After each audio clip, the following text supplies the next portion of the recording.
সাকিব ভাই আমাকে স্ক্রিপ্ট পাঠানো লাগবে না, জাস্ট সাইন মি। ডানা ইজ মাই টুইন ফ্লেম, মনে হয় যে আমারই আত্মার একটা অংশ। যখনই আমার খারাপ লাগে আমাকে বলি দেখা করো, and she drops everything to cheer me up. যদি শাকিব খান আপনাকে অভিনয়ের অফার দেয় কি করবেন? আমি ইমিডিয়েটলি ইয়েস, স্ক্রিপ্টও পড়বো না, ইয়েস আজকেই বলে দিচ্ছি, সাকিব ভাই আমাকে স্ক্রিপ্ট পাঠানো লাগবে না, জাস্ট সাইন মি। ওনাকে নিয়ে তো অনেক নেগেটিভ কথা আছে যে উনি যে নায়িকার সাথে অভিনয় করে তার সাথেই তার একটা কিছু হয়ে যায়, এরকম কি বলবেন? না, আমার মনে হয় যে এটা সাকিব ভাইয়ের ব্যাপারে একটা ভুল ধারণ, কারণ it has to go two ways. সব সম্পর্কে কিন্তু দুই সাইড থেকে কনসেনট্রাল থাকতে হয়। যদি সেই অ্যাক্টর বা অ্যাক্ট্রেস মানে অপোজিট পার্টিকে সেই চান্সটা বা সেই এনকারেজমেন্টটা না দেয়, তাহলে কিন্তু এই পার্টিও অ্যাক্ট করবে না। তো আমার মনে হয় যদি আমার সাইড থেকে কিছু না আসে, ওই সাইড থেকে। আপনার সাইড থেকে কিছু আসবে না কেন? কারণ সাকিব ভাই তো এখন সিঙ্গেল। না, কারণ সাকিব ভাইকে আমি আসলে ওই ইয়েতে দেখি নাই কখনো। মানে he is someone that I grew up loving and অ্যাডমায়ারিং as a film hero.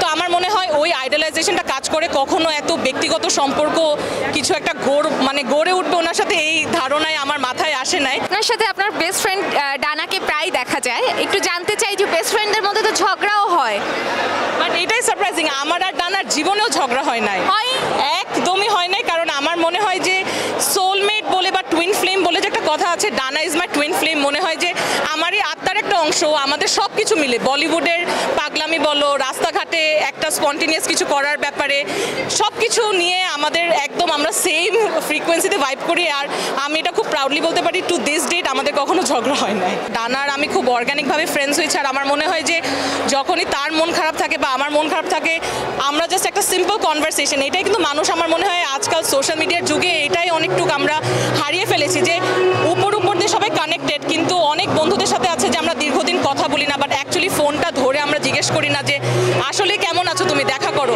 এটা আমার মনে হয় খুব ইম্পর্টেন্ট। আর এই ব্যারিয়ারটা আমার ডানার সাথে নাই। যখনই আমার খারাপ লাগে আমাকে বলি দেখা করো, and she drops everything to cheer me up.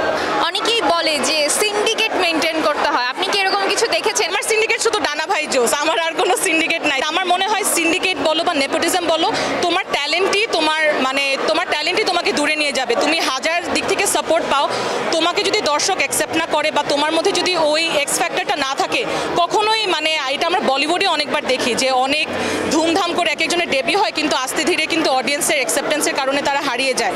তো আমার মনে হয় যতই না কানেকশনস থাকুক, your talent, your acting, your singing, যেটাই তোমার স্কিল থাকে ওইটা হ্যাজ টু কাম ফার্স্ট। ফ্যান্সদের জন্য বলবো thank you so much for all the love. এটাকে আমি অ্যাকচুয়ালি খুবই ওভারওয়েলমড। আজকেও যখন আসছি সবাই এই মুভিটা আমাকে this is like my first public appearance after the release of the movie. সবাই যখন সামনাসামনি এসেও এই মুভিটা নিয়ে বলছে, এটা শুধু তোমাদের জন্য পসিবল হয়ে উঠেছে।